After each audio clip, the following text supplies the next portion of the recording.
அந்த கொள்கையில சமரசமே கிடையாது. அப்புறம் வன்னியர்களுக்கான இடஒதுக்கீட்டுக்காக போராடுறதுங்கிறது வேறு, தேர்தல் கூட்டணிங்கிறது வேறு.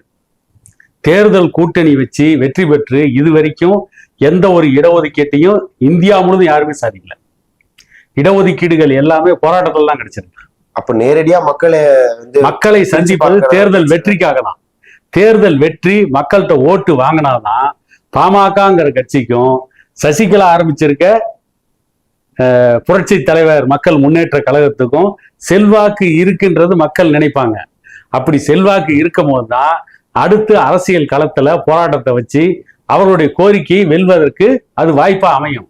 இன்னொன்னு, இன்னைக்கு வன்னியர்களுக்கு 10.5% இடஒதுக்கீட்டை சசிகலா எதிர்க்கிறார், மருத்துவர் ஐயா ஆதரிக்கிறார் அப்படின்னு ஒரு வாதத்தை வைக்கின்ற யாருமே இன்னைக்கு வரைக்கும் ஒட்டுமொத்தமாக தமிழகத்துல ஜாதிவாரி கணக்கெடுப்பு நடத்தணும், ஜாதிவாரி கணக்கெடுப்பின் அடிப்படையில எந்தெந்த ஜாதி எத்தனை சதவீதம் இருக்காங்களோ அத்தனை சதவீதம் இடஒதுக்கீட்டை பிரிச்சு கொடுங்கன்னு இன்னைக்கு எங்க மேல, மருத்துவர் ஐயா மேல, சசிகலா மேல இப்படிப்பட்ட ஒரு குற்றச்சாட்டை வைக்கின்ற யாராவது இன்னைக்கு வரைக்கும் பேசியிருக்காங்கன்னா கிடையாது, பேச மாட்டாங்க.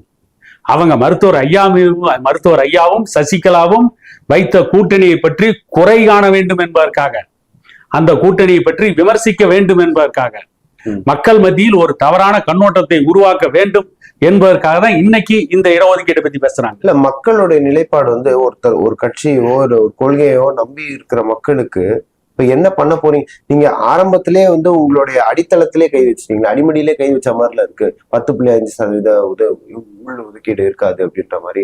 ஏன்னா நீங்க நேரடியா எடுத்து வச்ச கருத்தே வன்னியர்களுக்கு 10.5% ரிசர்வேஷன் ஒதுக்கீடுன்றது கொடுக்கப்படும் அப்படின்னு. இது இன்னைக்கு நேத்து நீங்க போராடல, நான் இப்பயே சொல்றேன், இன்னைக்கு நேத்து நம்ம போராடல. ஐயாக்கு தெரியாத ஐயாக்கு தெரியாத வரலாறு இல்ல.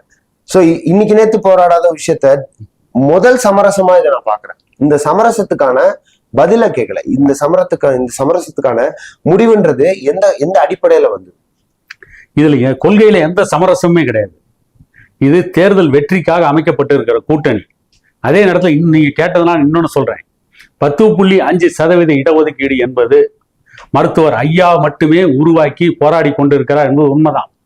ஆனா மருத்துவர் ஐயா உருவாக்கிய கட்சியின் தலைவராக இருந்த அன்புமணி அந்த 10.5% இடஒதுக்கீட்டிற்காக அதிமுகவோட கூட்டணி வச்ச பொழுது ஏதாவது வாக்குறுதி வாங்கினாங்களா? குறைந்தபட்ச செயல் திட்டத்தில் வச்சிருக்காங்களா?